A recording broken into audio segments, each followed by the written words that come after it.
duulaanka Kenya ku soo qaado Soomaaliya.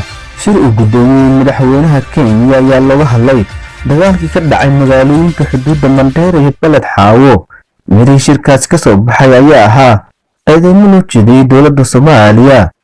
eedeymahaas oo ahaa kuwo aad culus ayaa saldhig looga dhigay in dowladda Soomaaliya ku soo xadgudubtay dhulka Kenya dad iyo hantina ku waxyeelaysay. hab qoraalka warmurtiyeedka ayaa u ekaa mid colaadeed oo furi kara jid ay dowladda Kenya ku soo weerarto Soomaaliya. haddaba maxaa ka suuragal ah walaac noocaas ah?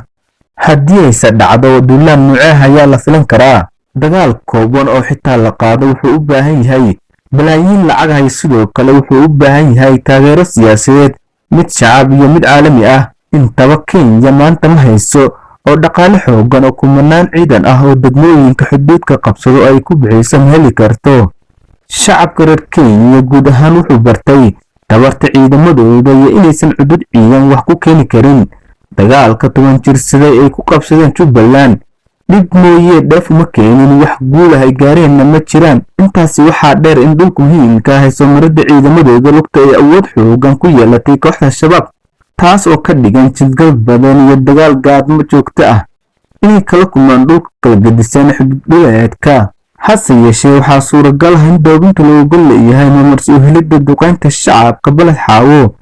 tan waxay ka suurageli kartaa in mar kale hub iyo saanad la siiyo ciidamada Jannaan laguna yiraahdo weerar qaada. weerarkaas oo ay qayb ka noqdaan ciidamada Kenya oo duqeyn ciriga dhulba ka siinta magaalada, sidaasna magaalada ay ku galaan kuna qabsadaan ciidamada ay taageerayso. dhab ahaantii waxay ahayd arrin hore suuqa ugu jirtay oo maalintii uu dagaalku dhacay waxaa la filayay inay raaci doonto duqeyn ciidamada Kenya oo waqti kooban u soo gudba magaalada si ay u qabtaan Jannaan. warkii oo kooban Kenya u soo duushay waa mid durugsan. fashilkii hore iyo midda ciidamada dadka deegaanka ayaa ugu muhiimsan waxyaabaha ka baajin kara duulaanka qaawan.